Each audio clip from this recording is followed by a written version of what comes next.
GoNat 2025, 13th and 14th of September, SS Convention, Shamshabad.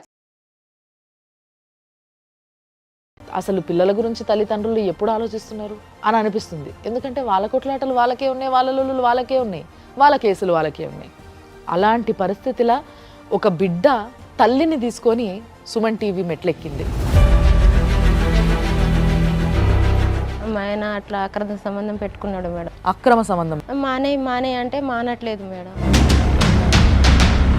కానీ నాకు doubt వచ్చి డైరెక్ట్గా వాళ్ళ ఇంటికి వెళ్ళాం మేడం. వెళ్తే మేడం పైన పార్టీ చేసుకుంటుండ్రు. ఎవరెవరు? మా ఆయన ఉంచుకున్నావా వాళ్ళ ఆయన. నువ్వు రా బెడ్రూమ్లో మాట్లాడదామని నాకు గుంజుకెళ్ళింది. నాకు అప్పుడే నాకు ఏదో చంపాలని భయం అని నేను ఊరికొచ్చిన మేడం. కాదు, ఇదంతా జరిగేటప్పుడు మీ బిడ్డ ఉందా అండి? ఉంది. అంత పిచ్చిదాన్ని చేసిండ్రు వాళ్ళు. వాళ్ళేం చేయలేదు తల్లి, నువ్వు పిచ్చిదానిలాగా ఉన్నావు అంతే. విడాకులు అయిపోయింది వాళ్ళిద్దరికి. వాళ్ళ భర్త పట్టుకొని కొట్టేసి పోలీస్ స్టేషన్లో ఒప్పజెప్పిన తర్వాత మళ్ళీ నాకు కాల్ చేసిండు. నువ్వు ఎక్కడ ఫెయిల్ అవుతున్నాయి అంటే ఇప్పుడు చెప్పండి. రెండోది మీరు చెప్తారా, నాతో చెప్పిస్తారా? ఎక్స్క్యూషన్ ఎందుకంటే నేను కొన్ని లక్షల కేసులు చేస్తున్నా కదా. ఏమన్నా డాడీ, నేను ఎవరితో నువ్వు ఏమనలేదు, అన్న ఏమనలేదు, ఇంకోళ్ళు ఏమనలేదు, అందరు ప్రతిరోజులే మీరు. పాప నాతోనే ఉంది. మీతో లేదండి, హాస్టల్లో ఉంది. అసలు అంటే నా పడితే డాష్ బగలు కొడతాడు వచ్చిన చుక్కలు చూపిస్తా, నీకు చుక్కలు చూపిస్తా. నాడు మైనర్ అయిన బిడ్డని పట్టుకొని మీది నుంచి బూతులు తిట్టించడం ఆమెతో. అట్లాంటి చర్యలు తీసుకోవడం చాలా హీనమైన చర్య. అది మీ ఇంట్లో మీరు అడుగుపెట్టి మీ ఇంట్లో ఉన్నప్పుడే మేము మళ్ళీ మీకు ఫోన్ చేసి పిలుస్తాం. సుమన్ టీవీ ప్రేక్షకులకి నమస్తే. 6 JVR జమలాపురం వారి రత్నాంజలి సమర్పించు లైఫ్ జర్నీకి స్వాగతం. ఈరోజు లైఫ్ జర్నీలో ఒక కేసు వచ్చింది. ఇది విన్న తర్వాత మాకు అనిపించింది ఏంది అని అంటే, వయసుకు వచ్చిన పిల్లలు ఉంటారు, ఆడపిల్లలు ఉంటారు, మగపిల్లలు ఉంటారు. వీళ్ళకి జీవితం పైన రేపటి రోజు విరక్తి వచ్చే అవకాశము, అసలు జీవితం అంటే ఇదేనా, అసలు ఎందుకు ఇట్లుంది, ఇట్లా జరుగుతుంది అన్న విషయం అర్థం కాని ఏజ్లా తల్లిదండ్రులు చేస్తున్న తప్పులకి బలైపోయి పాపం వాళ్ళు ఎటూ కాకుండా కొట్టుమిట్టాడి తల్లిదండ్రుల గురించి పిల్లలు ఆలోచించే రోజులు వచ్చేసినాయి. అసలు పిల్లల గురించి తల్లిదండ్రులు ఎప్పుడు ఆలోచిస్తున్నారు అని అనిపిస్తుంది. ఎందుకంటే వాళ్ళ కొట్లాటలు వాళ్ళకే ఉన్నాయి, వాళ్ళ లొల్లులు వాళ్ళకే ఉన్నాయి, వాళ్ళ కేసులు వాళ్ళకే ఉన్నాయి. అలాంటి పరిస్థితిలో ఒక బిడ్డ తల్లిని తీసుకొని సుమన్ టీవీ మెట్లెక్కింది. ఆ బిడ్డ గోస, ఆ తల్లి గోస వినేటందుకు ఈడ మనతో పాటు మన గెస్ట్లు ప్రియా చౌదరి గారు, అమ్మ నమస్తే, అండ్ నాగేశ్వరరావు గారు పూజారి సార్ నమస్తే. సో ఇద్దరు కూడా మనకి సపోర్టివ్గా అసలు ఈ కేసులో ఏది న్యాయం, ఏం చేయాలి, ఎట్లా చేస్తే బాగుంటుంది అనే డెసిషన్ తీసుకుంటాం. అండ్ మరి ఈరోజు మన దగ్గర బాధితురాలు ఉన్నారు. అమ్మ నమస్తే, మీ పేరు? అమల. ఎక్కడి నుంచి వచ్చినావు అమ్మ? ఖమ్మం నుంచి. ఈ తల్లిని తీసుకొని వచ్చిన బిడ్డ ఇక్కడ ఉంది. హాయ్. Hi ma'am. నీ పేరు? శ్రీలత మ్యామ్. శ్రీలత. ఏం చదువుకుంటున్నావు? 10th అయిపోయింది. 15 ఏళ్ళ పిల్ల. అది సంగతి. సో అమ్మ చెప్పమ్మా, ఎందుకు వచ్చినావు ఈరోజు వీడికి? మా ఆయన అట్లా అక్రమ సంబంధం పెట్టుకున్నాడు మేడం. అక్రమ సంబంధం అట్లా 5 సంవత్సరాల నుంచి పెట్టుకున్నాడు అట్లనే నడుస్తుంది మేడం. ఈరోజు పోతుందా రేపు పోతుందా అని మానే అంటే మానట్లేదు మేడం. అంటే నీకు ఈ అక్రమ సంబంధం పెట్టుకున్నాడు అన్న విషయం ఎట్లా తెలిసింది ఫస్ట్? అంటే వాళ్ళు అక్రమ సంబంధం, వాళ్ళ ఆయన దోస్తు, మా ఆయన. అచ్చా, వాళ్ళ ఆయన మీ ఆయన దోస్తులు. అయితే నాకు కూడా అంత తెలియదు మేడం, వేరే వాళ్ళు చెప్తే నాకు తెలుసు. ఓకే, ఎవరు చెప్పిండ్రు, ఏమని చెప్పిండ్రు? అంటే వాళ్ళ దోస్తు వాళ్ళే చెప్పిండ్రు, మీ భర్త అట్లా తాగుతాడు, వాళ్ళ ఇంటికి వెళ్తుండు అని చెప్పిండ్రు మేడం. అయితే నాకు డౌట్ వచ్చింది ఒకసారి, నేను అడిగిన. అయితే నువ్వు ఎందుకు అలా వాళ్ళ ఇంటికి వెళ్తున్నావు అడిగితే, నేను ఆమెకు ఏం సంబంధం లేదు, వాళ్ళ భర్తతోనే సంబంధం అన్నాడు. సరేలే అని ఊకున్నా మేడం. ఇంకోటి రోజు మళ్ళీ వీడియో కాలింగ్ మాట్లాడితే విన్నా నేను. అయితే వీడియో కాలింగ్ మాట్లాడుతాడు. అయితే ఏంది అట్లా మాట్లాడుతున్నావు వాళ్ళు అంటే, నువ్వు ఎక్కడ ఉన్నావు, ఏం చేస్తున్నావు, నీ భర్త ఎక్కడ పోయిండు అని మాట్లాడుతాడు. మాట్లాడితే నేను ఇరదీసిన, ఏంది నువ్వు లేదు లేదని అంటున్నావు, వాళ్ళ భర్త కోసమే నేను తాగటానికి, వాళ్ళ భర్త పిలిచినప్పుడే నేను వెళ్తున్నా, నాది ఆమెది సంబంధం లేదు అని అన్నాడు. సరేలే నువ్వు అట్లా అంటున్నావు అని నేను ఆమెతోనే మా ఆయనతోనే గొడవపడ్డది రోజు అట్లనే సాగేదే. అయితే మేడం ఒక్కరోజు ఆమె పుట్టినరోజు నేను ఈరోజు డ్యూటీకి జల్దీ వెళ్తున్నా, జల్దీ రావాలి, వెంటనే 2ంటికి డ్యూటీ 12ంటికే వెళ్ళిండు మేడం, మధ్యాహ్నం షిఫ్ట్. అయితే రాత్రి తొందరగా వస్తా అని నాకు కాల్ చేసిండు. సరేలే అని పోయిండు. పోయేసరికి వచ్చిండు, నేను అన్నం కూర ఉండు నేను వస్తున్నా అని అన్నాడు. 8ంటికి ఫోన్ చేసి రాలేదు మేడం. రాలేదు. వాళ్ళ ఇంటికాడ నాకు డౌట్ వచ్చి డైరెక్ట్గా వాళ్ళ ఇంటికి వెళ్ళాం మేడం. వెళ్తే మేడం పైన పార్టీ చేసుకుంటుండ్రు. ఎవరెవరు? మా ఆయన ఉంచుకున్నావా వాళ్ళ ఆయన ముగ్గురే. ముగ్గురు. అంటే ఈమె కూడా డ్రింక్ చేస్తారా? ఆమె కూడా డ్రింక్ చేస్తుందంట. వాళ్ళు ఆవిడ మా ఆయనతో ఉన్నది వాళ్ళ భర్తకి తెలియకుండా మెయింటైన్ చేస్తాడు. పైన తాగుతుంటే నేను ఇట్లా డోర్ దగ్గర చూసి నేను వెనుక వచ్చేసిన. అక్కడ ఉండి నాకు ఆయాసం మళ్ళీ తిడితే బాగుండవు, ఇంటికాడ వచ్చినప్పుడు తిడతా అని నేను ఇంటికి వెళ్ళిపోయినా మేడం. బండి కింద ఉన్నది, హెల్మెట్ ఉన్నది మేడం, బండిలో పైసలు ఉన్నది. నేను తీసుకొని మా ఇంటికి వెళ్ళిపోయినా. వెళ్ళేసరికి 1 గంటకు వచ్చిండు మేడం. ఎక్కడ వెళ్ళాను ఇప్పుడు దాకా రాలేదని ఇరదిస్తే నేను నా దోస్తు దగ్గర ఈసీఎల్లో పార్టీ చేసిన అని అన్నాడు. అయితే నిజం చెప్పును, అబద్ధం చెప్పే బాకు, హెల్మెట్ ఎక్కడ ఉన్నది నీది నేను అడిగిన. 2-3 సార్లు హెల్మెట్ తీసుకొని వచ్చిన మేడం. గుర్తు అనమాట, వచ్చిందా లేదా అక్కడికి, ఈయనేం చెప్తాడు. నీ హెల్మెట్ ఏది అని పొద్దున అడిగిన మేడం. రాత్రి చెప్తే నాకు కొడతాడని నేను పొద్దున అడిగిన. అయితే వచ్చి కొట్టడం మీ ఆయనకు అలవాట? అవును మేడం. ఎప్పుడు కొట్టాడు? ఎప్పటి నుంచి అట్లనే కొడతాడు. తాగి కొట్టడము, తాగడం అనేది ఒక కారణం అంతే. దాని అంటే ఇప్పుడు ఎవరైనా సరే తాగున్నాళ్ళేమో వదిలే, తాగి వచ్చి కొట్టినాడు అంటే మన్నింపు అనేటటువంటి పదాన్ని వీళ్ళు తాగుడు అనేటటువంటి ఒక వ్యసనంతో తెచ్చుకుంటారనమాట. అయితే నేను నిజం చెప్పు నీ హెల్మెట్ ఎక్కడ ఉందో నిజం చెప్పు అంటే పిల్లల మీద ప్రమాణం చేసిండు మేడం. ఏమని చెప్పిండు? ఏమంటే నేను ఎన్ఎఫ్సీలోనే పోయింది, ఓకే, హెల్మెట్ ఎవరు తీసుకెళ్ళిండ్రో ఏమో పిల్లల మీద ప్రమాణం అని. ఇంతకు ఏం చేస్తాడు మీ ఆయన? NFC madam. ఏం చేస్తాడమ్మా మీ నాన్న? న్యూక్లియర్ ఫ్యూల్ కాంప్లెక్స్ లో టెక్నీషియన్ గా జాబ్ చేస్తాను. ఏం చదువుకున్నారమ్మా? నేను ఏం చదువుకోలేదు మేడం. మీ ఆయన ఏం చదువుకున్నాడు? మా ఆయన 10th చదివిండు. చెప్పండి. అయితే మేడం పిల్లల మీద ప్రమాణం చేసిండు. మళ్ళా నేను కొబ్బరికాయ కొడతా, దేవుడి పూటం పగల కొడతా అని అన్నాడు మేడం. అయితే సరేలే నువ్వు అట్లా అంటున్నావు కదా, కొట్టే, నీ హెల్మెట్ ఎక్కడ ఉందో నేను చూపిస్తా అని చెప్తే హెల్మెట్ తీసుకొచ్చిన తర్వాత పిల్లల మీద ప్రాణం చేసిండు. 5 కొబ్బరికాయ కొట్టేసి 5 పూటలు పగల కొట్టేసిండు. లేదని చెప్పేసిండు, నేను తీసుకొస్తా అని చెప్పేసి దాని ముందు అంటే దేవుడు సాక్ష్యంగా పిల్లల మీద ఒట్టేసినందుకు మళ్ళీ ప్రాయశ్చిత్తంగా ఇంకొక అవును మేడం. నేను తీసుకొచ్చి చూపించిన హెల్మెట్. తర్వాత నిజం చెప్పిండు. అవును నేను వెళ్ళా అన్నాడు. అసలు ఏ రోజు ఆమెకి నీకు సంబంధం ఏంది అని అడగలేదా? నేను అడిగిన మేడం, అడిగిన కూడా చెప్పడు మేడం, నాకు చెప్పడు. నీకు ఆమెకి సంబంధం అంటే అసలు నేను లేనే అంటాడు మేడం. వాళ్ళ ఇంటికి తీసుకెళ్ళిండు మేడం.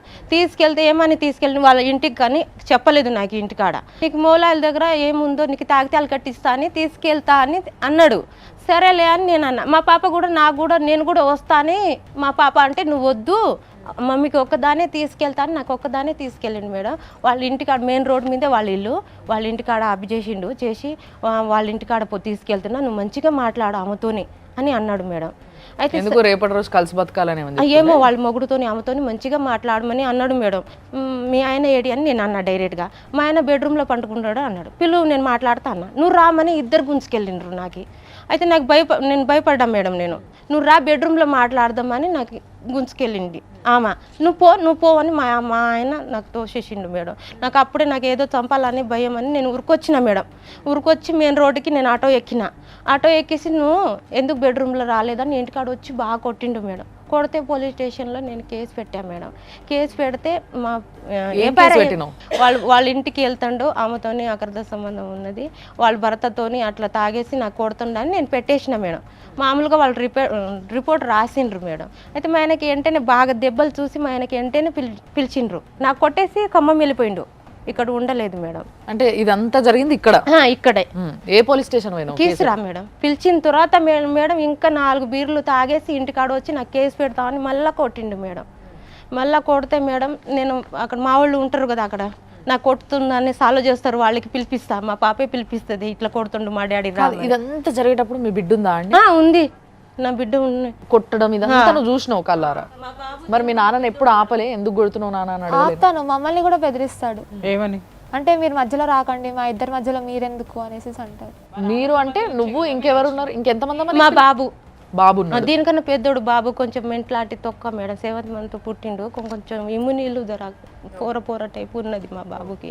మా ఆయనకంటే ఆమె 2 లక్షలు ఇచ్చిందంట. ఆమె 2 లక్షలు ఇస్తే ఎందుకు?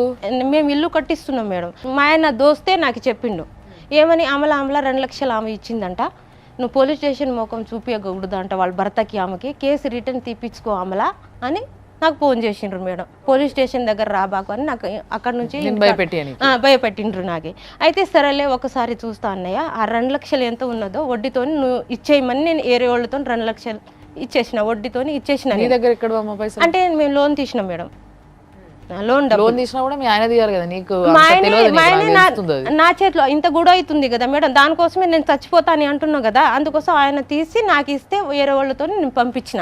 దాంతో సాల్వ్ అయింది మేడం. సాల్వ్ అయిన తర్వాత కరోనా టైం కదా మేడం, కరోనా టైంకి వాళ్ళ అన్న తమ్ముళ్ళకి ఖమ్మంలో కరోనా వచ్చిందని వెళ్ళిపోయిండు మేడం మాకు వదిలిపెట్టి.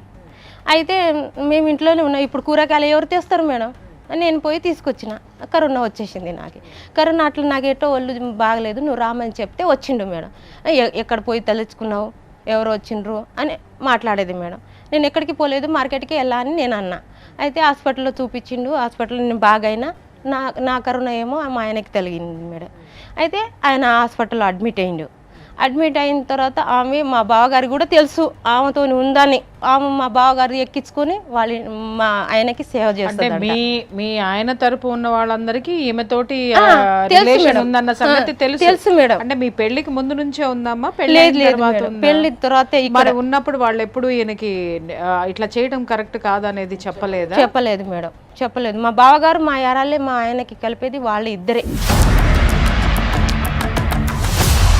మా బావగారే మా ఆమెకి ఎక్కించుకొని, అప్పుడు లాక్డౌన్ కదా మేడం, అయితే నాకు పోకుండా మా ఆయన దగ్గర మా బావగారికి పిలిపించి బస్ ఎక్కి అది బండి మీద ఎక్కించి హాస్పిటల్లో సేవ చేసేది ఆమె అంట.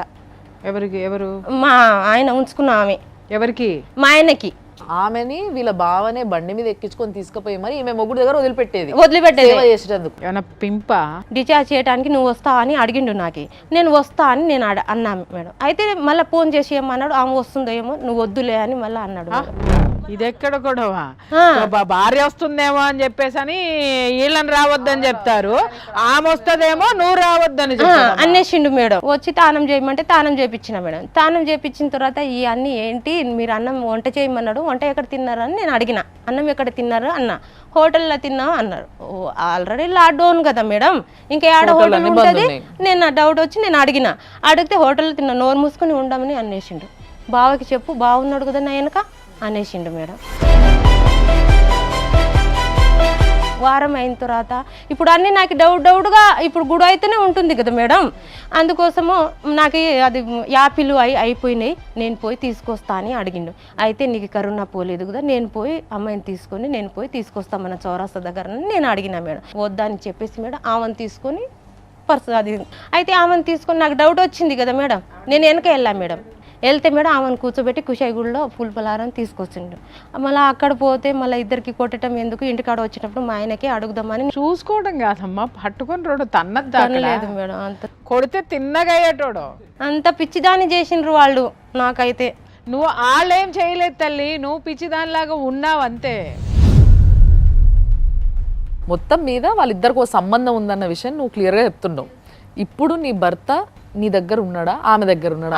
ఆమె దగ్గర ఉన్నాడు మేడం.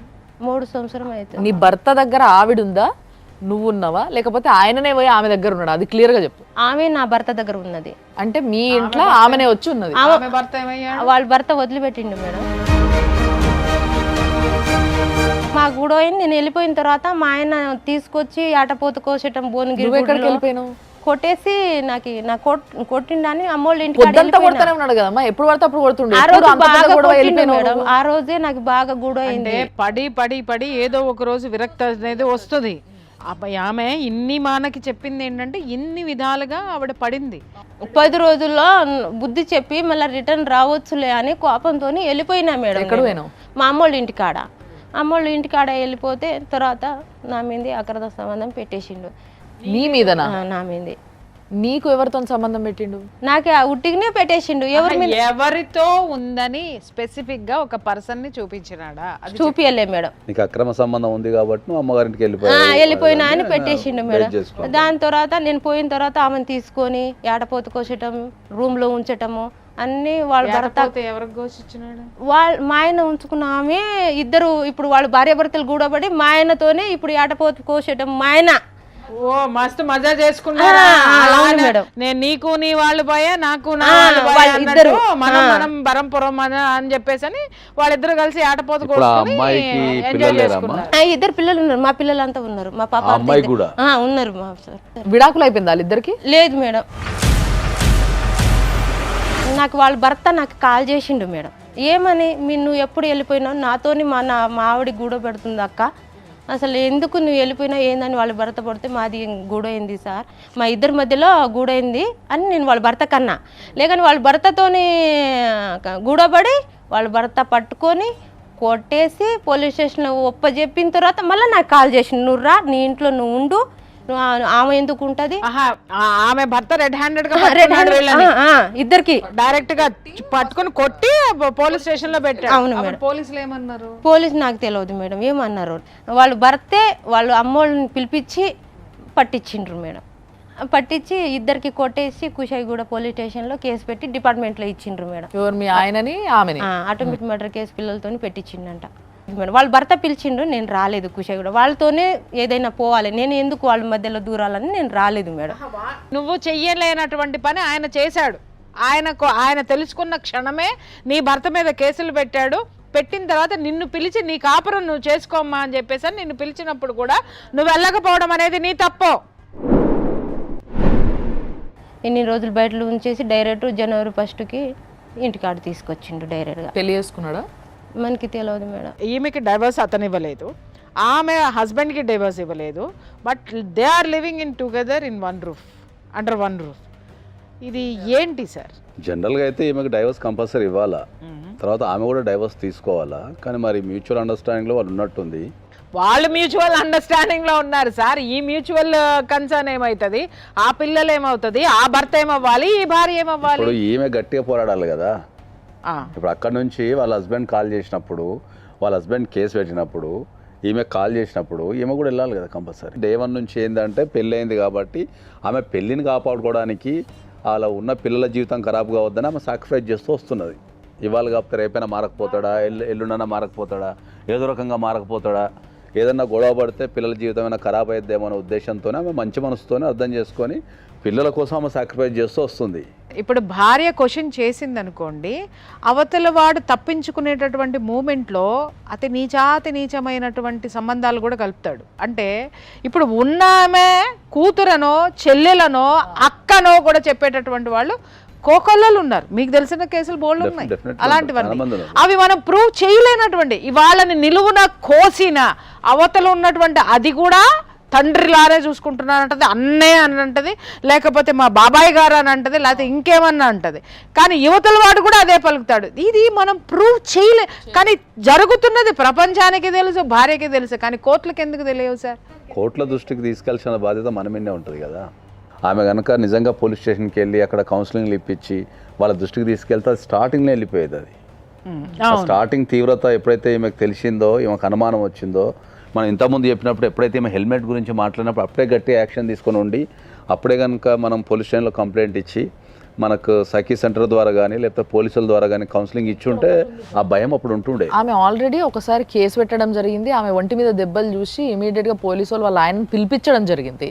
అప్పుడు ఏమన్నారమ్మా మరి పోలీసు వాళ్ళు? పిలిచి ఏమన్నారు నాకు చెప్పలేదు మేడం. నువ్వు ఎందుకు పోయినావు మరి పోలీస్ స్టేషన్కి అట్లాంటప్పుడు? ఆమె భయానికి పోలీస్ స్టేషన్ పోయింది అంతే. ఓన్లీ భయానికి పోలీస్ స్టేషన్ పోయి కంప్లైంట్ ఇచ్చింది. తర్వాత ఏ రకమైన ఫాలోఅప్స్ కానీ చర్యలు కానీ తీసుకోలేదు. ప్రపంచవ్యాప్తంగా చూసుకుంటే భారతదేశంలో ఉన్నన్ని చట్టాలు, మహిళలకు ఉన్నన్ని చట్టాలు భారతదేశంలో తప్ప ఎక్కడ ప్రపంచంలో లేవు. ఏముంది సార్, ఎట్లా ఉందంటే చట్టాలు ఎలా పనికొస్తున్నాయంటే అక్రమ సంబంధాలు పెట్టుకుంటానికి వీటికి చట్టాలు ఉపయోగపడుతున్నాయి. కానీ ఇట్లా పోరాడే వాళ్ళకి నిజంగా భార్యలకి ఏ విధమైనటువంటి న్యాయం జరగడం లేదు సార్, టు బి ఫ్రాంక్. కానీ ఫెయిల్యూర్ ఎందుకు అవుతున్నాయి అంటే వాళ్ళు పోరాటం లేదు, ప్రతిసారి ఎక్స్క్యూజ్ చేస్తారు. ఇట్లా పోరాడనోళ్ళు ఉన్నారు, నేను కాదని అంటలేను, బట్ తక్కువ పర్సంటేజ్. ఎందుకంటే ఏ భార్యకైనా భర్త విషయానికి వచ్చేసరికి ఎక్కడ లేని స్వార్థం ఉంటుంది.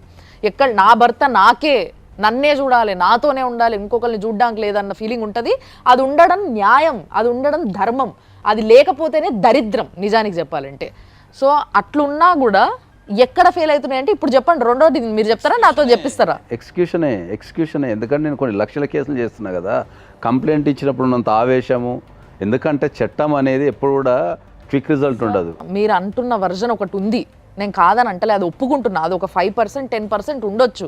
కానీ మిగతా కేసులన్నీ ఏమవుతున్నాయి? ఎవరు స్ట్రాంగ్ గా పోరాడుతున్న వాళ్ళకి ఎక్కడ న్యాయం జరుగుతుందని అడుగుతున్నా. చెప్పండి సార్, నాకు స్ట్రాంగ్ గా పోరాడితే ఏమైతుందో చెప్పమంటారా? నువ్వు ఏమన్నా చేసుకొని బరి తెగించి కుల్లా తిరిగేటోళ్ళు ఉన్నారు. 100% నేను చూపిస్తాను సార్. కుల్లా ఏ ఒక్కడు ఎంట్రుక పీకలేడు సార్ వాళ్ళని. డెఫినెట్లీ నేను ఛాలెంజ్గా చెప్తున్నా, ఇదే విషయంలో ఈ అమ్మాయిని స్ట్రాంగ్ ఉండమని చెప్పండి. అతన్ని ఊసలు లెక్క పెట్టించకపోతే నేను నిలబడతాను. ఏం చెప్తావమ్మా? సరే మేడం. చట్టాలు చాలా స్ట్రాంగ్ ఉన్నాయి. మహిళలు పోరాడే విధానంలో చాలామంది ఏంటంటే ఏదో ఒక దశలో కాంప్రమైజ్ అయిపోతారు. ఎందుకంటే కోర్టుల చుట్టూ తిరగలేకనో, లేకపోతే సరైన అడ్వకేట్ దొరకకనో, ఆ చట్టాల మీద అవగాహన లేకనో, లేకపోతే వాళ్ళకు ఏదన్నా కుటుంబ పరిస్థితుల వల్ల చాలా అప్లికేషన్స్ చాలామందికి ఇవాళ నేను చెప్తాను, చాలామందికి అప్లికేషన్ రాయనికి రాదు. పోలీస్ స్టేషన్కి వెళ్ళే ఏ మహిళకు అప్లికేషన్ రాయనికి రాదు.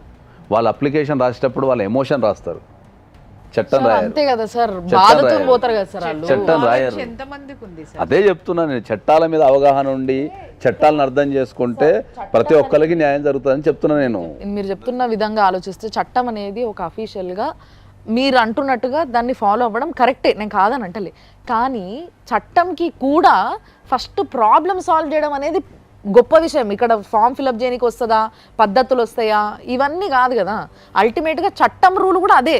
ఎవరైతే ప్రాబ్లంతో వస్తారో వాళ్ళ దిక్కు న్యాయం ఉంటే వాళ్ళకి న్యాయం చేసి తీరాల. కానీ అట్లా జరుగుతలేదు కదా, అదే కదా ప్రాబ్లం అంతా. ఆ ప్రాబ్లమ్ని ఐడెంటిఫై చేసి కొన్ని వందల సందర్భాల్లో ప్రతి ఒక్కరికి ఏం చెప్తున్నా అంటే ఏంటంటే, నీకు ఆరోగ్యం బాగాలేకపోతే డాక్టర్ దగ్గరికి పోతారు ఈ దేశంలో. అడ్వకేట్కి మొత్తం అయిపోయిన దగ్గర ఎంత అయిపోయి మొత్తం సమస్య జటిలమైన తర్వాత పోతారు. ఒక పోలీస్ స్టేషన్కి వెళ్ళే ముందు ఎంతమంది అడ్వకేట్ దగ్గర కన్సల్ట్ అవుతున్నారు? మరి అదే ఒక ఆరోగ్యం బాగాలేకపోతే మీరు ఒక డాక్టర్ దగ్గరికి ఇమ్మీడియట్లీ పోయి ఏదో ఒక డాక్టర్ దగ్గరికి పోతారు. ఇంటి పక్కన డాక్టర్ దగ్గర కన్నా పోయి మీరు ట్రీట్మెంట్ తీసుకుంటారు. ఇక్కడ ఒక విషయం చెప్తాను సార్, ఇక్కడ ఫెయిల్యూర్ అవడానికి కూడా లాయర్ల దగ్గరికి లేకపోవడానికి కారణం కూడా ఏంటంటే, మనుషుల్ని కాపాడేది కేవలం పోలీసులు, చట్టం అనేది మాత్రమే తెలుసు తప్ప న్యాయస్థానాలు ఉన్నాయనే దాని మీద అవగాహన కలిగించలేదు. ఇది వాస్తవం. కలిగించలేదు అంటే అందరికీ ఉన్న అభిప్రాయం అది. దాన్ని మార్చడానికే కదా మనం ఇన్ని లీగల్ ప్రోగ్రామ్స్ చేసేది. ఇప్పుడు మేడం చెప్పిన పాయింట్తో పాటు ప్రతి ఒక్కరికి దృష్టి ఎట్లుంటుంది అని అంటే, పోలీస్ స్టేషన్ పోయి కంప్లైంట్ ఇవ్వాలి అని అంటే ధైర్యంగా మాట్లాడగలిగితే 4 మెట్లు ఎక్కితే సరిపోతుంది, మహా అయితే ఒక ఫామ్ ఫిలప్ చేయాలి. అదే ఒక అడ్వకేట్ దగ్గర పోయి మాట్లాడాలి అని అంటే మన దగ్గర పైసలు ఉన్నాయా లేదా అనేది అడ్వకేట్ చూస్తారు, మనం పైసలు కూడా ఇవ్వాలి అనేది ఒక ఇది ఉంటుంది. కాబట్టి వాళ్ళు ఇమీడియట్గా ఫస్ట్ అడ్వకేట్ దగ్గరికి వెళ్ళరు. ఈ విషయం అందరికీ తెలిసిందే. సో ఇప్పుడు మీరు చెప్పుండ్రి, ఫస్ట్ వచ్చి ఒక ప్రాబ్లమ్ని మీకు చెప్పుకొని అది ఏ విధంగా మేము దాంట్లోకి పోవాలి అనే అడ్వైస్ తీసుకోవాలని. ఆయన చెప్పింది ఒకటే, డాక్టర్ దగ్గరికి వెళ్ళినప్పుడు ఫీజు తీసుకుంటారు, ఆ తర్వాత ట్రీట్మెంట్ అని అంటే అన్ని చేస్తామా తీసుకుంటారు. సో మరి యాజ్ యూజువల్ లాయర్ కూడా కన్సల్టేషన్ తీసుకుంటారు. అవును సార్, కరెక్టే. ఇప్పటికి నేను చెప్తున్నా, ఇప్పటికి ఒక విషయం చెప్తున్నా ఏంటంటే, సరే ఈ అమ్మాయి వరకు మనం వదిలిపెడితే, ఇప్పటికీ మా దగ్గరకు వచ్చే క్లయింట్లలో one of the top most clients ఉంటారు, హై ఎడ్యుకేటెడ్ ఉంటారు, ఐఐటీలో లేకపోతే ఐఎంఎంలో చదివి పెద్ద కంపెనీలో పనిచేసే ఉంటారు. నాకు తెలిసి ట్యాక్స్ వాళ్ళు నెలకు ఒక 2-3 లక్షలు ట్యాక్స్ కడుతుంటారు. వాళ్ళకి ఏదైనా సమస్య వచ్చి, వాళ్ళ కుటుంబంలో సమస్య వచ్చి, ఏదన్నా పోలీస్ స్టేషన్కి వెళ్ళాల్సిన పరిస్థితి వస్తే వాళ్ళు మా దగ్గర వచ్చి చెప్పే డైలాగ్ ఏముంటుంది, మీకు ఎంత కావాలో చెప్పండి, మేము పోలీస్ స్టేషన్కి వెళ్ళాం. పోలీస్ స్టేషన్కి వెళ్ళటం మా ఇంటా ఉండలేదు, పోలీస్ స్టేషన్కి వెళ్తే నామోషి, ఇదే డైలాగ్ కొడతారు వాళ్ళు. అని నేను 100 సార్లు చెప్తా, పోలీస్ స్టేషన్ అనేది మనం ఇచ్చే ట్యాక్స్ల నుంచి పోలీస్ స్టేషన్ రన్ అవుతుంది. వాళ్ళు మన రక్షణ కోసం ఉన్నారు, వాళ్ళు అక్కడికి పోతే ఇబ్బంది పెట్టారు, మిమ్మల్ని పిలిచినప్పుడు మీరు వెళ్ళాలా, మీకు ఏమైనా కష్టం వచ్చినప్పుడు వెళ్ళాలని చెప్తా. ఇప్పటికీ ఈ దేశంలో ఇంత టెక్నాలజీ ఉన్నా కూడా 2 డైలాగ్స్ నాకు ఎప్పటికీ రోజుకు ఒక 10 సార్లు వింటా నేను. ఒకటి, ఇప్పటివరకు నేను అడ్వకేట్ ఆఫీస్కి రాలేదని చెప్తా. ఇప్పటికి అడ్వకేట్ ప్రొఫెషన్ మీద ఇప్పటికీ నెగిటివ్ ఉంది. ఏమని, అడ్వకేట్ దగ్గరికి వెళ్తే దోసుకుంటాడనో, లేకపోతే అడ్వకేట్ దగ్గరికి వెళ్తే న్యాయం చేయడనో ఇప్పటికీ ఉంది. అది మార్చాల్సిన శక్తి ఎవరికి ఉంటుంది? సమాజానికే ఉంటుంది. నువ్వు దేన్నైనా ఒక దూరం పెట్టేసి దాన్ని పరీక్షించకుండా వెళ్తా అంటే ఏం చెప్తాం? సో డెఫినెట్లీ ఫస్ట్ వెళ్ళమని సమస్య చెప్తాం. వచ్చినప్పుడు పోలీస్ పోలీస్ స్టేషన్ స్టేషన్కి అడ్వకేట్ అడ్వకేట్ దగ్గరికి వెళ్ళొచ్చు, పోలీస్ స్టేషన్కి వెళ్ళొచ్చు. మొన్న ఒక ఎపిసోడ్లో సార్ అన్నారు ఎంటర్టైన్మెంట్ అని మాట్లాడుతుంది సుమన్ టీవీని. ఎంటర్టైన్మెంట్ కాదు, ఇది ఎడ్యుకేషన్ కూడా ఉంది. దాన్ని చూడలేని మురుగులకి మనం ఏం చెప్తాం? ఇప్పుడు లా అనగానే లాయర్లు ఫీజులు తీసుకుంటారనే మోడ్లో ఉన్న వాళ్ళకి మనం ఏమి చేయలేం. పోలీస్ స్టేషన్ అనగానే పోలీస్ స్టేషన్కి వెళ్తే పరువులు పోతాయి అనుకుని పరువుని గురించి ఆలోచించే వాళ్ళకి నిజంగా చెప్తున్నాను కదా, ఏమీ జరగదు. అక్కడ వెళ్ళి చూడండి, అదేంటో మీకు అర్థమవుతుంది. ఓపెన్గా మాట్లాడితే ఒక వైఫ్ కనుక పోలీస్ స్టేషన్కి వెళ్ళి కంప్లైంట్ ఇస్తే, ఒక భర్త మీద కానీ లేకపోతే అత్తామామ మీద కానీ కంప్లైంట్ ఇచ్చినప్పుడు జనరల్ రూల్ ఏముంటుంది? పోలీస్ వాళ్ళు ఆపోజిట్ పార్టీకి కాల్ చేస్తారు, నీ మీద కంప్లైంట్ వచ్చింది రమ్మని కాల్ చేస్తారు. ఓకే, నా దగ్గరకు వచ్చినప్పుడు నేను చాలా స్పష్టంగా చెప్తా, వెళ్ళండి, మాట్లాడండి, కూర్చోండి, సమస్య సాల్వ్ అవుతుంది. ఆ అమ్మాయి ఇచ్చిన తప్పుడు కంప్లైంట్ అని మీరు ఎక్స్ప్లెయిన్ చేయండి అంటే they don't want go to the police station. వద్దు సార్ మాకు ఏం లేదు, మీరే మాట్లాడండి అంటారు. అరే నువ్వు దేశంలో ఒక పౌరునివి, నువ్వు ట్యాక్స్ కడుతున్నావు, నీకు ఒక చట్టం ఉందని తెలవాలా, ఒక గవర్నమెంట్ ఎట్లా రన్ అవుతుంది, ఒక పోలీస్ స్టేషన్ ఎట్లా రన్ అవుతుంది. రేపు నీకు కష్టం వచ్చినప్పుడు, ఇప్పుడు నేనున్నా, రేపు నీ కొడుకో ఇంకోళ్ళకో కష్టం వచ్చినప్పుడు వాళ్ళకి నువ్వు చెప్పడానికి ఒక స్టోరీ అన్న ఉండాలి కదా. Go to the police station కూడా పోరు. కాబట్టి నేను చాలా స్పష్టంగా చెప్పేది ఏంటి అంటే, చట్టాలు చాలా స్ట్రాంగ్ ఉన్నాయి. కాకపోతే అందరికీ అడ్వైజ్ చేస్తున్నా ఏంటంటే, ఏదన్నా ఒక చట్టపరంగా ఏదన్నా ఒక చర్య తీసుకునే ముందు కంపల్సరీ ఒక 500 1000 రూపాయలు కట్టి నియరెస్ట్ అడ్వకేట్ దగ్గరికి వెళ్ళండి. మీరు వెళ్తే వాళ్ళు నాలెడ్జ్ ఇస్తారు, దాన్ని ప్రాసెస్ చెప్తారు, దాని తర్వాత ఈజీ అవుతుంది మీకు ఇష్యూ. ఒక్కసారి అడ్వకేటు కోర్టు అని పోతే అక్కడ ప్రూఫ్ ఇంపార్టెంట్. ప్రూఫ్ లేనిది న్యాయం ఉన్నా నడవదు. ఈ విషయం అందరికీ తెలుసు, చదువుకున్నోడికి తెలుసు, చదవనోడికి తెలుసు. ఇది కూడా ఒక భయం, ప్రతిదానికి ప్రూఫ్ చూపించలేము సార్. అంటే మ్యాట్రిమోనియల్ ఇష్యూస్లో మనం అది కూడా చాలా స్పష్టంగా చాలా సందర్భాలు చెప్తున్నాం. ఏంటంటే సివిల్ కేసు వాదించాలి అంటే మీకు డాక్యుమెంట్ ఉండాలి. డాక్యుమెంట్ ఉంటేనే సివిల్ కేసు అవుతుంది. ఒక క్రిమినల్ కేసు గురించి మనం ఏదైనా చేయాలి అంటే ఎవిడెన్స్ ఉండాలి. మ్యాట్రిమోనియల్ ఇష్యూస్కి రెండు ఉండవు. ఎందుకంటే ప్రతిదీ డాక్యుమెంట్ పెట్టుకోనో, ప్రతిదీ ఎవిడెన్స్ పెట్టుకోనో మనం చేయలేం. మ్యాట్రిమోనియల్ ఇష్యూ అనేది ఒక 4 గోడల మధ్యలో జరిగే సంఘర్షణ. అది ఆ చట్టాల మీద వాటికున్న అవగాహన కనుకుంటే మనం ఒక ప్రూఫ్ ఎట్లా సంపాదించవచ్చు, దాన్ని ఎవిడెన్స్ కింద ఎట్లా ప్రూవ్ చేయొచ్చు, దాన్ని సర్కమ్స్టెన్స్ ఎవిడెన్స్ అని ఎట్లా అంటారు, లేకపోతే సబ్స్టిట్యూషన్ ఎవిడెన్స్ అని ఎట్లా అంటారు అనేది మనం స్పష్టంగా మనం నిరూపించవచ్చు. ఇది ఎప్పుడు తెలుస్తుంది సార్? ఒకసారి మెట్లు ఎక్కితే, అటు పోలీస్ స్టేషన్ మెట్లు ఇటు లాయర్ మెట్లు ఎక్కితే వాళ్ళు చెప్పేదాన్ని బట్టి దే విల్ గెట్ నాలెడ్జ్.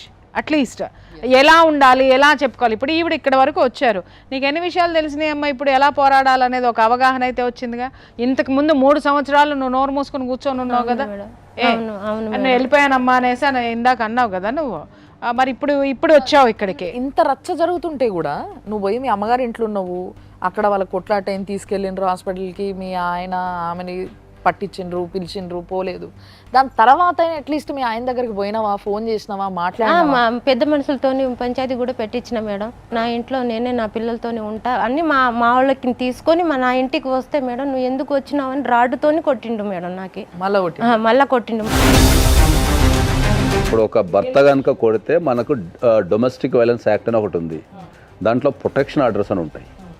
ఎప్పుడైతే భర్త ద్వారా కానీ, భర్త బంధువుల ద్వారా కానీ, అత్తామామల ద్వారా కానీ మనకు కొట్టడం లాంటిది కానీ, బెదిరించడం లాంటిది కానీ చేస్తే మనం డొమెస్టిక్ వైలెన్స్ యాక్ట్ కింద మనం ప్రొటెక్షన్ ఆఫీసర్ దగ్గరికి వెళ్ళి మనం ప్రొటెక్షన్ కనుక అప్లై చేసుకుంటే then they will give the protection. Who knows that? పాప అమ్మాయికి ఏం తెలుసు సార్ డొమెస్టిక్ వైలెన్స్ అనే ఆమెకు అక్రమ సంబంధం అనడమే రావట్లేదు, ఇంకా డొమెస్టిక్ వైలెన్స్ అనే పదానికి అర్థం. అమ్మాయి చేసే తప్పేంది అంటే ఆమె పోరాటం కంటే, అంటే చట్టపరంగా అది కూడా వాస్తవమే, మనం అంగీకరించాల్సిన విషయాలు ఏంటంటే ఏ ఆడపిల్లైనా కూడా తన సంసారంలో ప్రాబ్లం వచ్చినప్పుడు మన భారతదేశంలో చట్టాలని అప్రోచ్ చేయే ముందు వాళ్ళ సాధ్యమైనంత వరకు వాళ్ళ తెలివితేటల ప్రకారం సాల్వ్ చేయడానికి ప్రయత్నిస్తారు. ఎందుకంటే ఎక్కువ రచ్చ కావద్దు, పిల్లలు ఉంటారు, సమాజంలో ఒక గౌరవం ఉండాలనే ఉద్దేశంతో మనం ఎక్కువ ఆలోచిస్తాం. భారతదేశంలో మోరల్కి ఎక్కువ వాల్యూ ఉంటుంది, చట్టం కంటే ఎక్కువ మనం మోరల్కి వాల్యూ ఇస్తాం. భారతదేశానికి ఉన్న గొప్పతనం ఏంటి అంటే, ప్రపంచం మొత్తం మీద గొప్పతనం ఏంటి అంటే మనం మోరల్స్కి వాల్యూ ఇస్తాం. అంటే ఇప్పుడు ఒక భార్య భర్తున్నారు అనుకో, వేరే అమ్మాయి వచ్చినప్పుడు అన్న కిందలో పరిచయం చేసేస్తాం. అవును అవును, అర్థమైందా? That is the moral. తర్వాతనే చట్టం. చాలా బ్యూటిఫుల్ అండి. అదే అంటున్నా.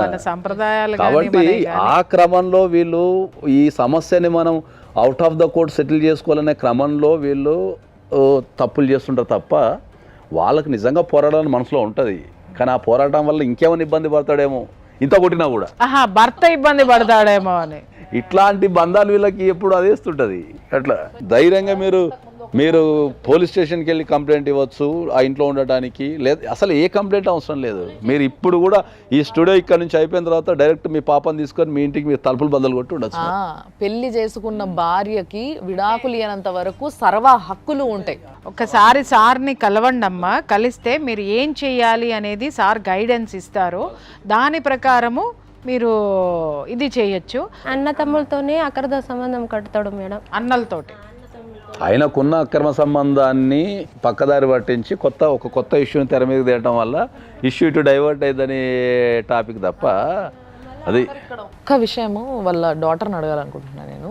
నువ్వు చూసినావు కదా, నీకు స్పష్టంగా నీకు అర్థమైంది ఏంది, ఏం చేయాలంటావు చెప్పు. నీకు ఏం కావాలి, ఎట్లుండాలి, వ్యవస్థ ఎట్లుండాల్సింది?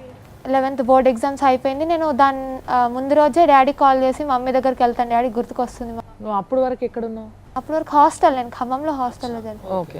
ఇలా మమ్మీ గుర్తుకొస్తుంది, చాలా రోజులు అయింది కదా అని అంటే, వద్దు నువ్వు ఎటు ఏంటి 2 పడవల మీద కాలు పెట్టి నడుస్తున్నావా ఏంటి, ఒక సైడ్ ఉండవా నువ్వు? నడిచేటిది ఆయన కదా. ఒకసారి ఫోన్ చేద్దాం. హలో, హలో, వీరన్న గారు మాట్లాడుతున్నారా? అవునండి. నమస్తే అండి, మేము సుమన్ టీవీ నుంచి ఫోన్ చేస్తున్నాము. చెప్పండి మేడం. మీ ఆవిడ సుమన్ టీవీకి వచ్చింది. మీ ఆవిడ మీ బిడ్డ ఇద్దరు ఇక్కడ ఉన్నారు. మీరు ఆవిడతో ఇప్పుడు కలిసి ఉంటలేరు, ఆమెను ఇష్టం వచ్చినట్టు కొట్టినరు అనే విషయాన్ని ఆమె ఇక్కడికి వచ్చి చెప్తుంది. మీకు ఇంకో అక్రమ సంబంధం ఉందని కూడా చెప్తుంది. ఏంది అసలు ఏం జరుగుతుందండి? ఏమో తెలియదండి నాకు కూడా పెద్దగా. ఆమె ఏం చేస్తుందో ఆమెకే తెలియాలి. కాదు, ఇప్పుడు మీ మీకేం తెలుసో అది చెప్పండి. పోనీ మీరు మీ ఆవిడతో కలిసి ఉన్నారా? మా ఆవిడకి అడగండి మేడం, కలిసి ఉండదు లేదు చెప్తారు కదా. అంటే ఆమె లేదు, అలా అమ్మగారి ఇంట్లో ఉంది, మీరు ఇంకొక ఆమెను తీసుకొచ్చి పెట్టుకున్నారు అనేసి చెప్తుంది ఆమె. మరి ఆమె చెప్పింది నమ్మన్నాను మేడం. ఇక మేము చెప్పింది ఎందుకు నమ్ముతారు? ఇవన్నీ ఎందుకండి మేడం? ఇప్పుడు కోర్టులో నడుస్తుంది కదా మాది కేసు. అవునండి, కోర్టులో నడుస్తుంది. ఇప్పుడు ఇక్కడ కూడా ఫ్యామిలీ కౌన్సిలరు, అడ్వకేట్ ఉన్నారు, వాళ్ళు కూడా మాట్లాడతారు. ఎందుకంటే ఆవిడ పంచాయతీలు అయిపోయినాయి మేడం, అన్ని పంచాయతీలు అయిపోయినాయి, అన్ని 10-15 పంచాయతీలు అయిపోయినాయి, అన్ని కేసులు అయిపోయినాయి, అన్ని అయిపోయినాయి మేడం. అన్ని చేసే కాడికి అన్ని చేసింది. మరి మీ భార్యతో మీకు ఏంది ప్రాబ్లం చెప్పండి నాకు ఒక్కసారి. ఆమెకి ఏం తక్కువ చేశాను? అంత తప్పుడు పని చేయడానికి ఆమెకి ఏం అవసరం వచ్చింది? అంత తప్పుడు పని ఏం చేసింది మీ భార్య? ఒకరితో పెట్టుకుంది మేడం. దానికి సాక్ష్యం ఎవరో కాదు, నా బిడ్డ, నా కొడుకు, కాలనీ మొత్తం. సరే ఒక్క నిమిషం సాక్ష్యం కదా, సాక్ష్యం నీ బిడ్డ ఇక్కడనే ఉంది, శ్రీలత. మీ అమ్మకి ఎవరితోనో వేరే వాళ్ళతో కనెక్షన్ ఉందట, మీ నాన్న చెప్తున్నారు. దానికి సాక్ష్యం నువ్వేనట. నువ్వేమంటావు మరి? ఒక్కసారి మీ పాపతో మాట్లాడండి. అరే మీ బిడ్డతో మీరు మాట్లాడడానికి ఏముందండి, ఒక్కసారి మీ పాపతో మాట్లాడండి. హలో, చెప్పు చెల్లి. ఏమన్నా డాడీ, నేను ఎవరితో నువ్వు ఏమనలేదు, అన్న ఏమనలేదు, ఇంకోళ్ళు ఏమనలేదు, అందరు ప్రతిరోజులే. మీరు నా దగ్గర రికార్డింగ్ లేదనుకుంటున్నావా? నువ్వు మాట్లాడింది, నువ్వు చెప్పింది, పంచాయతీలో చెప్పింది. వీరన్న గారు ఆ రికార్డులు మాకు పంపించండి, మేము అవి కూడా మేము వింటామండి. వీరన్న గారు కాదండి, వద్దులే అంటున్నారు. మీ తరపున ఉంటే మేము స్ట్రాంగ్ గా మాట్లాడతాం కదండి. మా తరపున ఉన్న స్ట్రాంగ్ మాట్లాడి ఏం చేస్తారు మేడం? పోయిన దాన్ని తీసుకొచ్చి నాకు అంట కడతారా? కట్టలేరు కదా. అవునండి, ఎందుకు అంట కట్టమండి? భార్య అన్న తర్వాత ఎట్లా వదిలేస్తామండి? అంటే ఎవరున్నారు మీ ఇంట్లో? ఎవరున్నారండి? వాళ్ళ ఇంట్లో ఎవరున్నారు? అరే కాదు, వీరన్న గారు కట్టలేరు అంటున్నారు అని అంటే తప్పు మీ దగ్గరే ఉందని జనాలు అనుకుంటారు. అనుకోమంటారా? మీరు మాట్లాడినట్టు మేము మాట్లాడలేము. మగవాళ్ళని మీరు తక్కువ చేసి మాట్లాడతారని కూడా తెలుసు. ఎవరో ఎప్పుడు చూసినా నువ్వు మగవాళ్ళని నేను తక్కువ చేసి మాట్లాడుతున్నానని టీవీ సాక్షిగా అనిపించవయ్యా.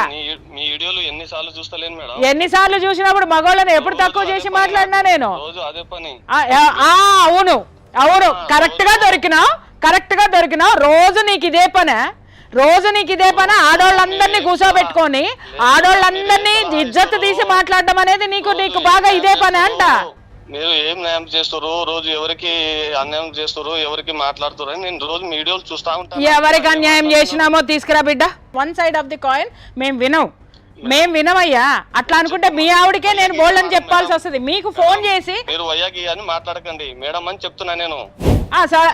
నేనేమన్నాను? అది నాకంటే చిన్నోడివి ఏంటయ్యా అన్నాను. ఎందుకు ఏంటయ్యా అన్నది కూడా నీకు అమర్యాద అనంటే ఇక జీవితంలో నిన్ను ఎవడో బాగు చేయలేడురా నాయన. మీ ఆవిడ ఏదైతే చెప్పిందో అది మొత్తం వాస్తవం చెప్తున్నాను కదా. నువ్వు నాకంటే చిన్నవాడివి. నేను కౌన్సిలింగ్ లో ఉన్నప్పుడు ఖచ్చితంగా నేను అయ్యా అనే మాట్లాడతా. అయ్యా అంటే మాకు చాలా గౌరవమైనటువంటి పదం. వయ్యా అంటున్నారు, అయ్యా అంటలేరు.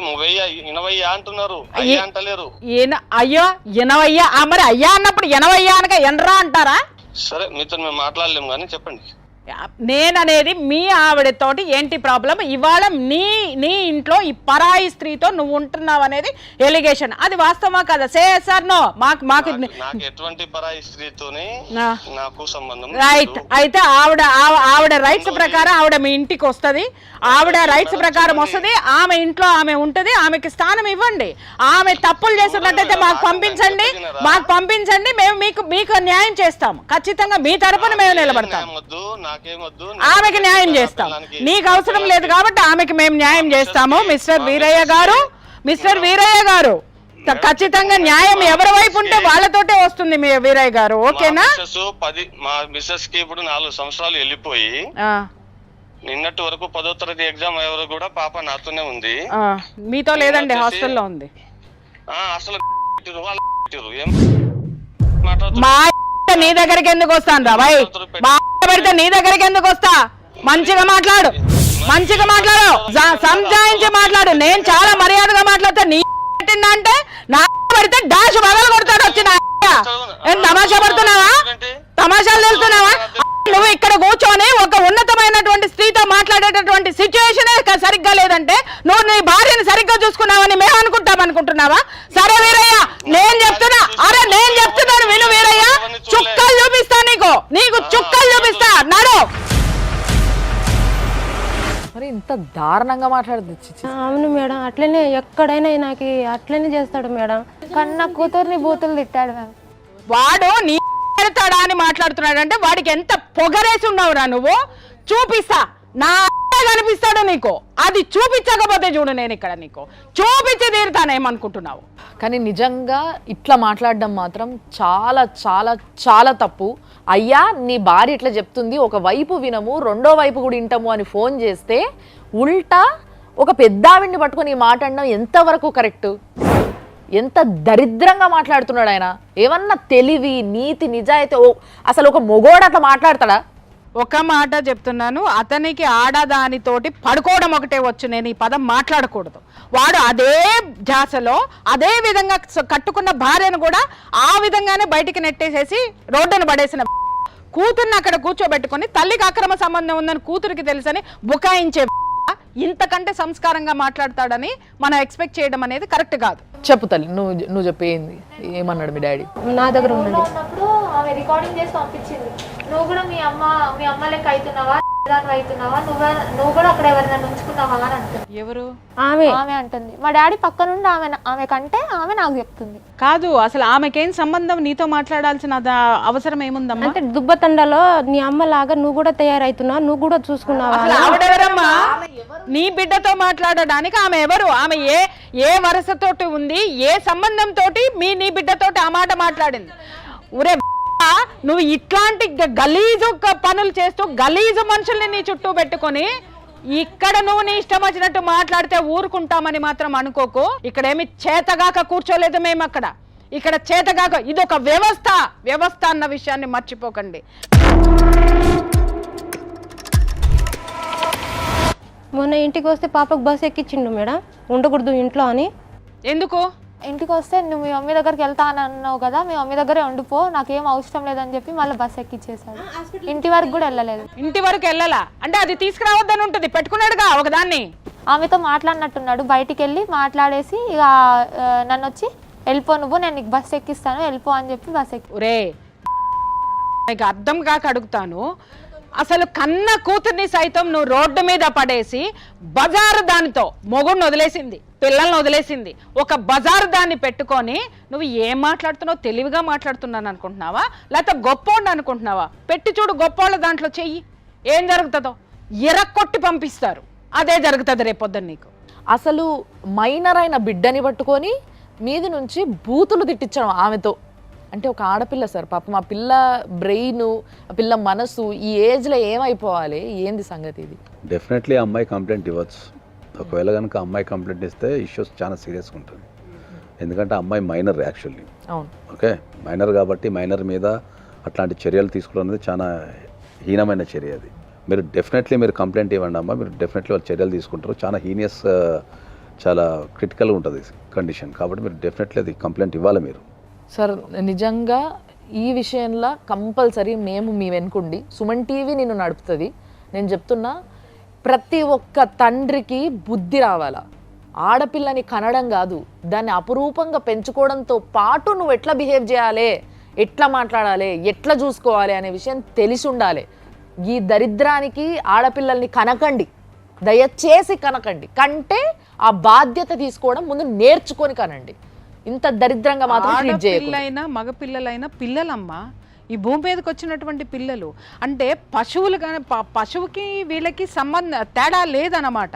అరే నువ్వు కూర్చున్నది ఎవరి షోలో కూర్చున్నావు, ఏ షోలో కూర్చున్నావు, ఎక్కడున్నావు అనేది కూడా జ్ఞానము సోయ మర్చిపోయి కూర్చున్నావు, ఒళ్ళు మర్చిపోయి అంటారు. ఇంకా మా ఒక భాషలో చెప్పాలంటే ఒళ్ళు కొవ్వెక్కి ఉన్నావని అంటారు అనమాట. తెప్పిస్తా, దిగిస్తా, ఖచ్చితంగా దిగుతుంది. శిరస్సు నుంచి సిరిపాదం దాకా దింపుతా. అమ్మ నీకు ఇప్పుడు సార్ చెప్పిండ్రు కదా, నువ్వు కేసు వేస్తే ఈ కేసు చాలా బలపడుతుంది. నీతో అట్లా మాట్లాడడం చాలా హీనం, అది అసలు ఊహించుకోవడానికి చాలా దరిద్రంగా. కాదమ్మా, ఇంత చిన్న పిల్లలు మాకు న్యాయం కావాలి అని రోడ్డు మీదకి వచ్చేటటువంటి పరిస్థితిని క్రియేట్ చేస్తున్నటువంటి వీళ్ళని, ఈ దరిద్రుల్ని ఏం చేయాలి, ఇలాంటి తండ్రుల్ని ఏం చేయాలి? కాండ్రించి ఉమ్మాలరా, సిగ్గులేదా? కామంతో కళ్ళు మూసుకుపోయి మీ ఎంజాయ్మెంట్లు మీరు చేసుకుంటూ ఉంటారా? ఒకటి కాదు, రెండు కాదు, మూడు కాదు, జనాల్ని మెయింటైన్ చేసుకుంటూ పోయి, కనుక్కుంటూ పోయి రోడ్డు మీద పారేసి వాళ్ళు తండ్రి తండ్రి తండ్రి అని చెప్పేసి అని మీ వెంట పడతా ఉంటే ఏ తేలిగ్గా ఉందా మీకు? నిర్లక్ష్యంగా ఉందా మీకు? మీ వెనక ఎవడున్నాడా? నువ్వు ఉంచుకున్నది ఉందా? దాని పులుసు కూడా వంచి ఈ పిల్లకి న్యాయం చేయకపోతే, ఇప్పుడు ఇదే స్టూడియోలో ఒకడికి చెప్పా ముసలోడిని అరెస్ట్ చేపిస్తానని, చేపించినా వాడు ఊచలు లెక్క పెడుతున్నాడు. ఇప్పుడు చెప్తున్నా మిస్టర్, ఈ పిల్లకి న్యాయం చేయించిన తర్వాతనే నేను మళ్ళీ మాట్లాడతా జనంతో. ఇంకొకసారి ఏ తండ్రి ఎవ్వరూ కూడా ఒక పిల్లల గురించి, ముఖ్యంగా మైనర్ గురించి ఇట్లా మాట్లాడాలంటే వణుకు ఉట్టేలాగా చేయడమే మా బాధ్యత ఈరోజు. చెప్పు, నువ్వు చెప్పు, నీకేం కావాలి చెప్పు. మేము మా ఇంట్లో ఉండాలి మ్యామ్. మీరు ఆ ఇంట్లో ఉండాలి, మీ అమ్మతోటి. మీ నాన్నకి బుద్ధి రావాలి. వాడికి బుద్ధి రాకపోతే బుద్ధి ఎలా తెప్పించాలో చట్టం న్యాయం రెండు చూసుకుంటాము. అప్పుడు కూడా మారి వచ్చాడా సరే, లేదు అని అంటే హ్యాపీగా మీ ఇంట్లో మీరు ఉండండి. మీ అమ్మ పని చేసుకుంటుందో ఏదో ఒకటి చేసుకుంటుంది, నువ్వు చక్కగా చదువుకో. నీ తండ్రిని చూసావు, ఆ పక్క ఉన్న స్త్రీని చూసావు, నీ తండ్రిని చూసి నీ బిడ్డల్ని ఎలా పెంచకూడదో, ఎలా పెరగకూడదో చూసుకో. ఆ పరాయి స్త్రీని చూసి నీ జీవితంలో ఇలాంటి సంఘటనలు ఎదురైతే వాటిని ఎలా తిప్పి కొట్టాలో నేర్చుకో. సంసారాలని నిలబెట్టే పనిలోనే ఉండమ్మా. సార్ మీరు చెప్పండి, ఇప్పుడు ఏం చేస్తే కరెక్ట్ అంటారు? ఇప్పుడు దాకా మీరు చూసిండ్రు ఎట్లా మాట్లాడుతున్నాడు మనిషి అనేది కూడా. సో ఎట్లా వీళ్ళకి న్యాయం చేయాలి? ప్రధానంగా అయితే వాళ్ళ ఇంటికి వెళ్ళిపోవచ్చు, ఏం కాదు. మీరు ఇక్కడ నుంచి డైరెక్ట్గా మీరు ఆ ఇంటికి వెళ్ళిపోవడానికి వల్ల చర్యలు ఏముందో అది మేము తీసేసుకుంటాం. మీరు డెఫినెట్లీ ఆ ఇంటికి వెళ్ళండి. మీ మదరు, మీరు, మీ అన్నయ్య దాంట్లో ఉండండి. మీకు ఉండే హక్కు ఉంటుంది. అది చట్టపరంగా కానీ మోరల్గా కానీ దాంట్లో ఉండే హక్కు మీకే ఉంటుంది. కాబట్టి మీరు డెఫినెట్లీ దాంట్లో ఉండండి. తర్వాత మీకు కావాల్సిన మెయింటెనెన్స్ కానీ, మీ స్టడీకి సంబంధించిన ఖర్చులు కానీ, రేపు మీ అన్నకు సంబంధించిన మెడికల్కి సంబంధించిన ఖర్చులు కానీ ప్రతి ఒక్కటి ఇవ్వాల్సిన బాధ్యత ఆయనకే ఉంటుంది.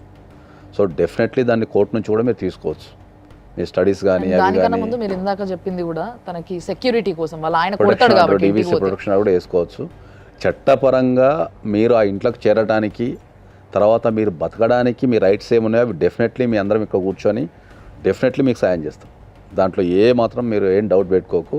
ప్రధానంగా నీకు చెప్పేది ఏంటంటే, నువ్వు ఎదుగుతున్న పిల్లవి. ఈ సమాజానికి నీలాంటి వ్యక్తులు, ఎదుగుతున్న వ్యక్తులు కావాలా. ఒక పోరాటం కోసం ధైర్యం చేసి, ఒక తల్లి కోసమో, నువ్వు పడుతున్న బాధ కోసమో, దేనికోసం ఇక్కడికి వచ్చినావు. కాబట్టి నిన్ను గెలిపించడానికైనా సరే, ఓకే, ఒక న్యాయం ఉంది ఈ దేశంలో, కంపల్సరీ న్యాయం జరుగుతుంది అనుకొని నిన్ను గెలిపించడానికైనా సరే మీ అందరం రాత్రనక పాలన కష్టపడి నీకు కావాల్సింది ఏదైనా, చట్టపరంగా నీకు రావాల్సింది ఏదైనా నీ దగ్గర చేర్చే బాధ్యత మా పైన ఉంది. కాబట్టి డెఫినెట్లీ నీకు కావాల్సింది ప్రతి ఒక్కటి మేము చట్టపరంగా ప్రొవైడ్ చేసేస్తాం.